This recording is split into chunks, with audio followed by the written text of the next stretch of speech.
St Sava Church, the largest Orthodox church in Europe, after Russia's St Isaac Cathedral in St Petersburg. The mosaic here spans 16,000 square meters, and every single color of gold is real 24-karat gold leaf between two pieces of glass. To understand how large the church is, the distance between Christ's eyes is 2 meters. The capacity of the church is 10,000 people, and it has the largest chandelier in the world, made out of gold with a diameter of 20 meters. The church is located in Vračar, Belgrade, and is the place where St Sava's relics were burnt by the Turks. St Sava is one of the main reasons why Serbia still exists today, the founder of the Serbian Orthodox Church, and the patron saint of education, as well as many other things. Today, I am with Božidar, who is taking me on an exclusive tour, not yet open to the public, showing me all the different parts of the church, including its other 5 churches hidden inside, and the life of St Sava. We went through a locked door, up a few flights of stairs. Here the walls are currently bare because the works are not yet finished, but there will be mosaics everywhere here. The mosaics are done by Russian artists in Moscow and St Petersburg, and then brought here and pasted onto the walls. The first church we got to is the Church of St Nicholas the Wonderworker. He is a saint deeply loved by both the Russian and Serbian Orthodox people. Now I will let you hear what Božidar had to say. Other 5 are dedicated, of course, one, and the main altar is dedicated to St Sava, the one we dedicated the entire church. 2 dedicated to Belgradian saints. On the opposite side, dedicated to St John the Baptist, and the crypt, which is 7 meters below the ground, is one dedicated to St Zarlazar. But before everything, I would like to show you, actually I wanted to tell you a story about the St Sava and, his path, his life path. St Sava was born in 1175 in a royal family of Serbia, so his father was a great unifier of Serbian territories, Serbian municipalities, the great Duke Stefan Nemanja. And St Sava was his 3rd and the youngest son. But unlike 2 of his older brothers, Sava was never so interested about any kinds of politics, royalty, leadership, or any of that. He was very interested in church and Christianity. Of course, if you were interested in that, you would also be interested in schools and literature, educations, and so. And so, as in Greece, St Panteleimon Monastery in Mount Athos, actually. And so, as a 17-year-old boy, he became Orthodox monk. But he was still a part and descendant of the great royal family of Serbia, so he wanted to give Serbia and Serbian church something unique, something specific. Till the 1219, Serbian church was by the jurisdiction of the Constantinople Patriarchy, so everything we wanted to do inside our own church, we needed to ask Constantinople Patriarch, Constantinople Church, and so. But Saint Sava saw the opportunity, because he saw in the Serbians that they were already living in Christ here, and so he went that year to Constantinople Patriarch and so asked him for autocephaly over Serbian church, or independency over Serbian church. Same year, Patriarch gave the autocephaly to Saint Sava, and also gave him the first title of the first Archbishop of Serbian church. So in a tradition, in legacy, in heritage, we're remembering Saint Sava as the first Archbishop of our church. Also, with his first return to Serbia, he started to build many schools, many hospitals, many other institutions. So the education in Serbia went in such an uprising by the St Sava's time. So he basically educated the Serbian people, literate Serbian people. And probably one of the greatest accomplishments to St Sava and his father was building the monastery of Hilandar, which is a monastery also in Mount Athos. When they built that monastery, that same monastery became the first and only Serbian monastery in Mount Athos, and also kind of center of 1236 in Bulgaria. And after canonizing him as a saint, then his legacy started to be much more respected and much more glorified to Serbians. After his death, so in 1236, next year, his relics were transported into Serbia, into monastery of Mileševa, where the relics were around 300 years, actually till the 1594, when the Turks stole the relics and as the idea to crush Serbian spirit, to crush Serbian identity. They stole the relics, they brought them here on this place where the temple is built on, and he burned the relics of St Sava in front of all of the Serbian people. As I said, he wanted to crush Serbian identity, but he never accomplished to do that, because Serbians, after that, after seeing that situation, they get much more stronger. And at any cost, they wanted to liberate themselves from the Ottoman Empire, which they did. As a 300 years anniversary after that moment, so in 1894-95, for the first time, Serbians created the idea, created the society for building the temple of St Sava. That same society was created by the most prestigious Serbians, most prestigious Belgradians, who were getting the donations, who were getting the material, were actually created the designs and so for the temple, of course. But we couldn't just start immediately with the constructions because of the 20th century, because of the Balkan Wars, and after them, because of the World War I. Only in 1935, we officially started with the building. Those years we built for 7 to 12 meters, basically the level where we are right now. So basically that will be the level of these galleries. But shortly after we started with the constructions, World War II started, and Germans used this place, used that 12 meters of our temple as a garage for their vehicles, for the military purposes. So the trucks, the military, as I said, vehicles, ammunition, oil and petrol were here, okay? Storage here. After the World War II, communism era started, and for 40 years, nothing was done all over the temple. The communists didn't allow it. So this 7 to 12 meters were here just those 40 years and just standing here as nothing. But after the end of a communism era, in the 80s, once again we started with the building. We built the rest of the walls, the rest of the exterior all over it, and as a last part, basically only thing that was left for us was the central dome. Now the central dome weighs more than 4,000 tons, and the entire complex of a dome was completed on the ground. And then in 1989, with a special 16 hydraulic machines, slowly they lifted up the entire complex. Day by day, meter after meter, 40 days, 40 meters above it. So that was a huge and probably one of the uniquest projects, not just in Serbia, but for the entire world back then. And so after we completed the entire exterior, basically in the beginning of the 21st century, we based our work into interior. And for the interior of this temple, what you are seeing, you're actually looking at the greatest mosaic in the world. And the surface of this mosaic is around 16,000 square meters.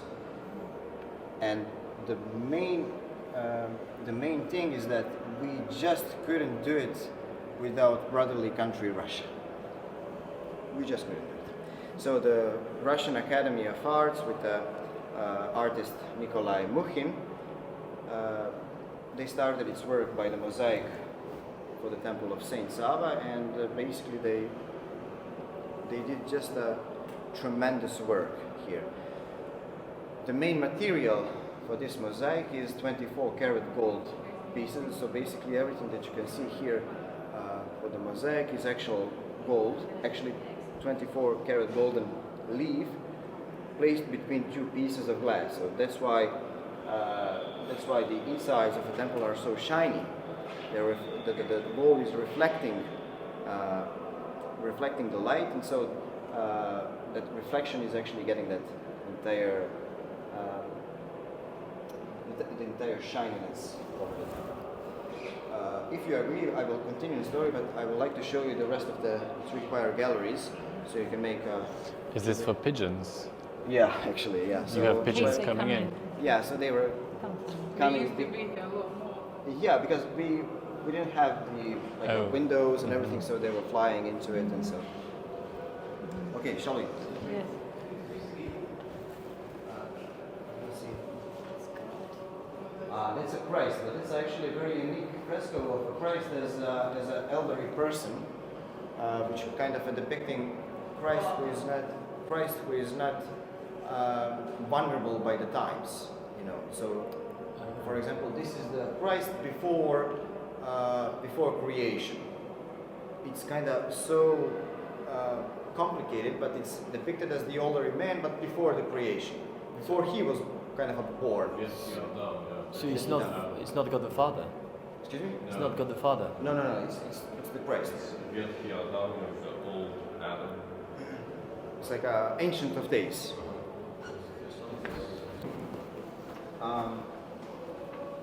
The process of making the mosaics.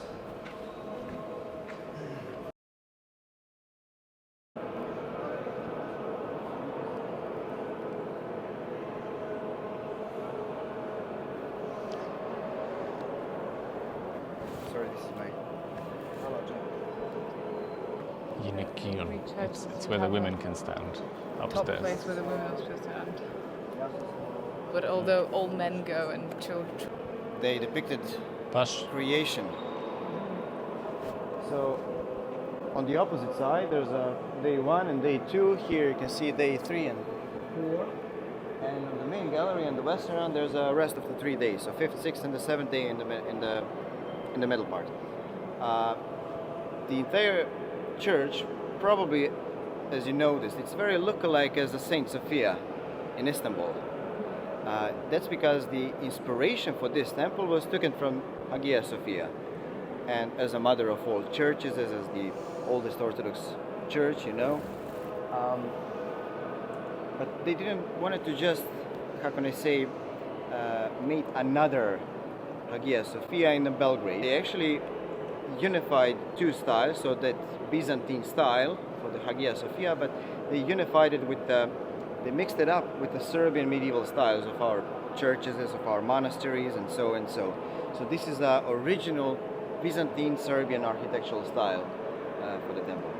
And what I mentioned, the Hagia Sophia, in Hagia Sophia there are also 3 choir galleries, same like that.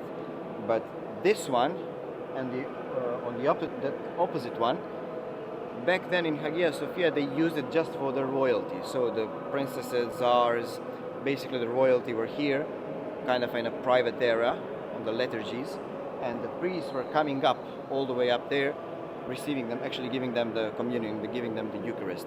But nowadays, of course, we don't have so many royalty, we don't have so many tsars and so, but they will use these galleries also for the choir. So you can just imagine 400 or 500 choirists singing in the liturgy, so that will be loud.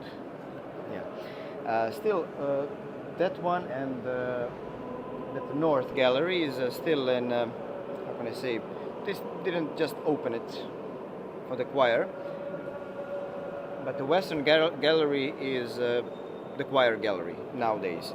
And the choir on our liturgies are standing over there, singing from that point. And it's very practical point because it's in the western part, and they have that entire symmetry over the altar part and also the acoustics over there. And I will show you the acoustic there is just tremendous. Probably you noticed here in this gallery while we are still here, you saw many of the mosaics and still like those pieces and everything.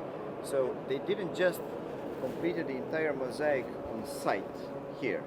They actually made the entire composition of the fresco here in Russia, or actually in Moscow or St. Petersburg, and then they just transported the entire composition here and pasted on the walls.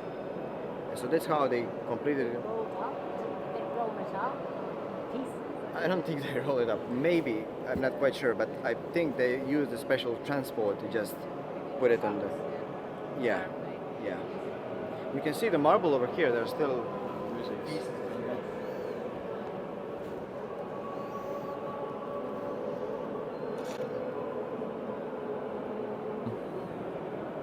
So the golden part is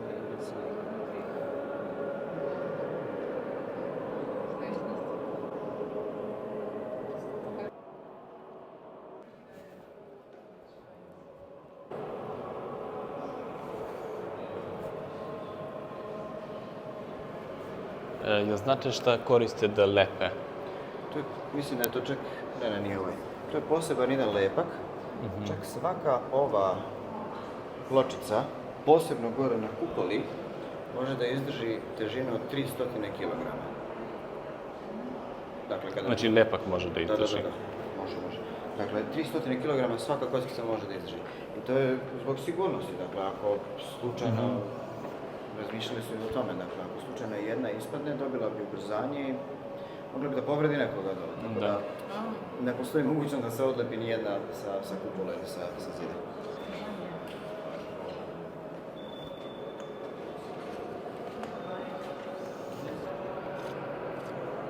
Come here. Yes, we can. Do you know why? Just because of acoustics. Can you hear us? Daisy, can you hear us? Thais, can you hear me, Gleb? We're talking. Do you? Can you hear what we're saying nowadays? I can hear Mama saying. Ako stanemo ovde u sredini, neka joj tamo je priča, ali ja ne čujem. Ali ako odem do tog kraja, još dalje, čujet ću, zbog akustike. Tree, because of the sphere, you're not actually experiencing the true width and the true length of the Christ. So the width between two of his separated hands is 17.5 meters, and between two of his eye pupils is 2 meters width. Because when they did the mosaic, it's done in a very special way to make it look like this. Is that when they did the mosaic? Yeah, it's, well, yeah.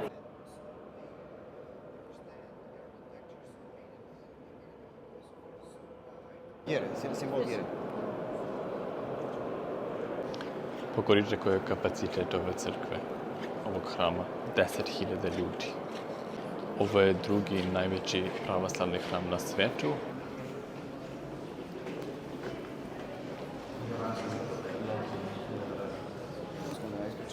Ja sam ovdje vodio za grčki, engleski i srpski, ali ruski trebalo bi uskoro. Vi pričate i grčki? Da. Svaka Dakle, čast. samo za grčki i engleski delegacije. So, the crypt part here, which is what we are calling in general the crypt, but this is actually the sixth church inside the temple, and it's placed 7 meters below the ground.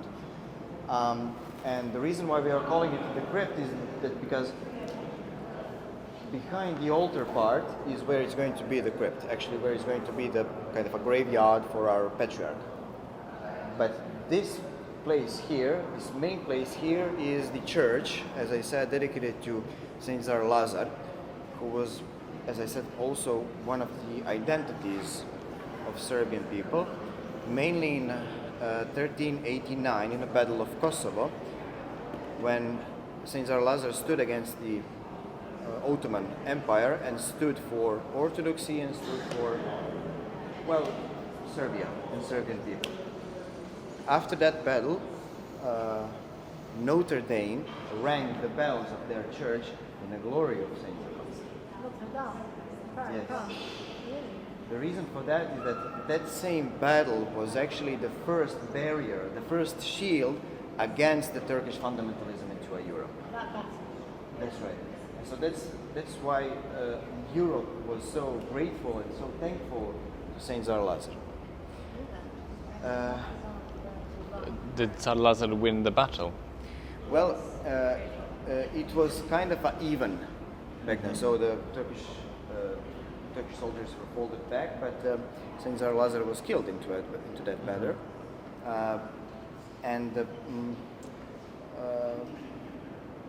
Well, how can I say that the one who saw the entire battle and the historikers, they saying that it's kind of it wasn't even. The Turks are saying the same thing. Only the Serbians in the communism era said that we lost. But in any other, Yeah, but in any other history, you will see that that same battle was even. I mean, the Notre Dame would rang the bells if the Turks would win that battle. Also, you can see in the crypt, the interior is quite different from the main part of a temple. Is that because this is a fresco painting, so it's not in a mosaic style. But the very unique thing about the crypt is that all of these side walls of a crypt are depicting only Serbian saints. So, for example, this part here is depicting holy Serbian leaders, the dynasties, as I said, the Tsars, mainly the life story of Saint Lazar. At the middle part, we depicted our women saints, who are basically the cornerstone of our history, of our tradition. Also our martyrs, mostly from World War II era and the Ottoman era. And most eastern side of the crypt are depicting the archbishops, patriarchs of our church, kind of a holy fathers of Serbian church. But I will show you the rest. Actually, we can go all around it. Why is Nikolai? So every Serbian saint, so who is depicting the entirely, they have like a medallion and above, and they are depicting the saint who is in that family of sanctity, So for example, those are holy leaders, and above the leaders are also the one important to Serbian, important to Christianity. For example, this is a Saint Tsar Justinian, but he was also a leader, but also a saint. Same as a Saint Nikolai Romanov. And the rest of them. For example, if there's a woman saint, above their head will be the woman saint for the entire Christianity, important for the entire Christianity. If there's a martyrs, the martyr will be above. So basically, they are depicting the sanctity.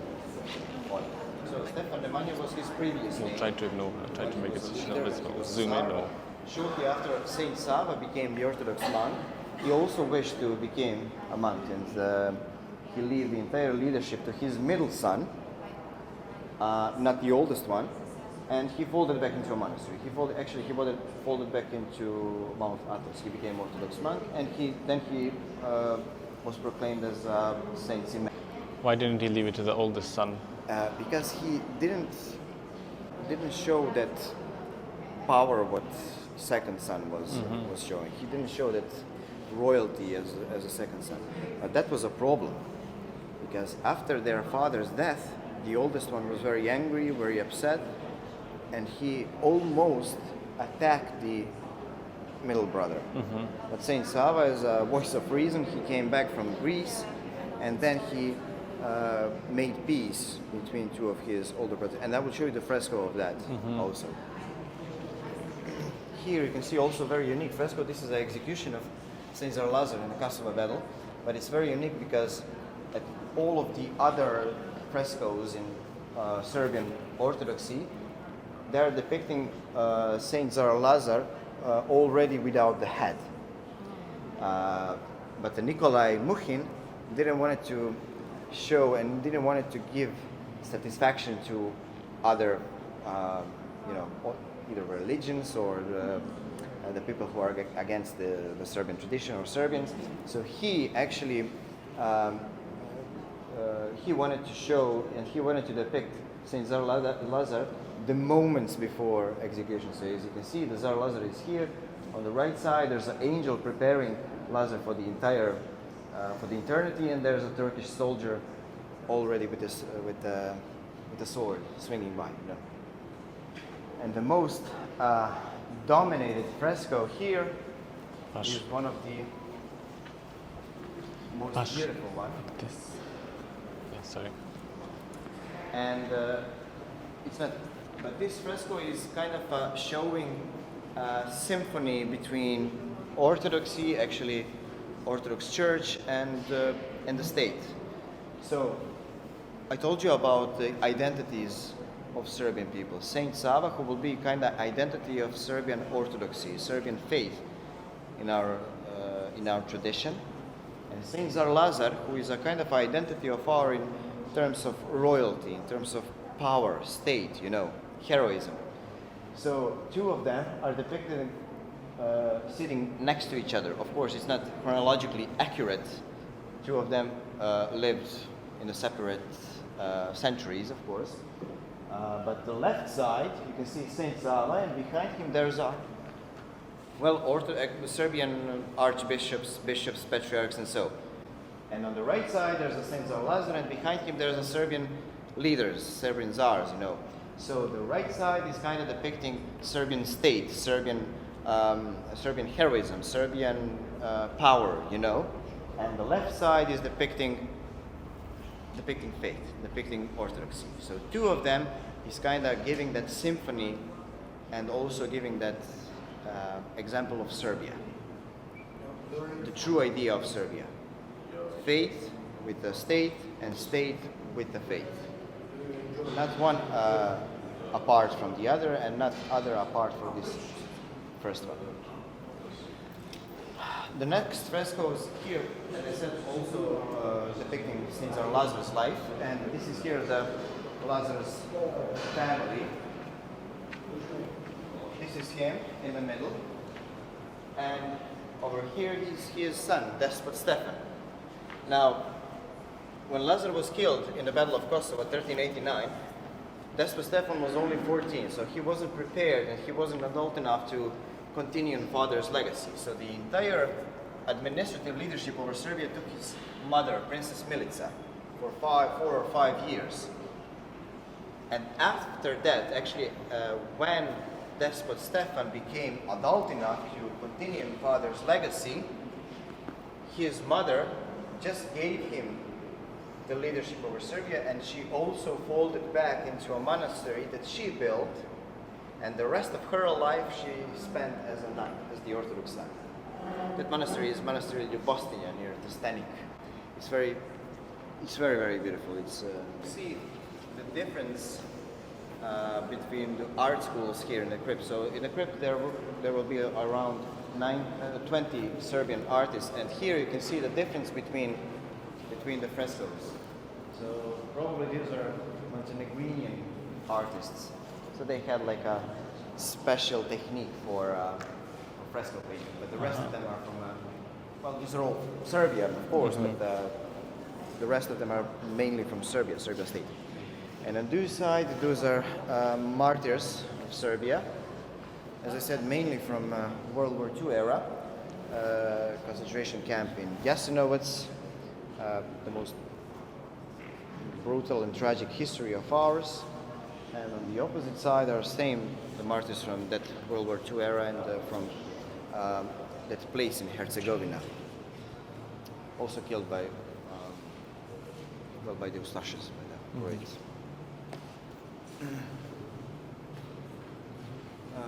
Now, as the last part here, I wanted to show you. Actually, I wanted to present you. So the entire crypt is fresco painted. The side walls are fresco painted with the Serbian saints, and kind of depicting that holy Serbian history. But the ceilings are depicting biblical parables, biblical stories. So the entire crypt, the entire interior over the crypt is giving that unification of holy Serbian history, holy Serbian tradition, same and mixed up with biblical consciousness. And also you see that main crypts are kind of a dark place, and so, but in the Orthodoxy there's no place for the darkness, even in the crypt. So everything is light here. There's no barrier, there's no darkness after it. So if you have any questions about it, I will gladly answer it. Is it all made with gold leaf too? Yeah, of course, yeah. You can see the little squares.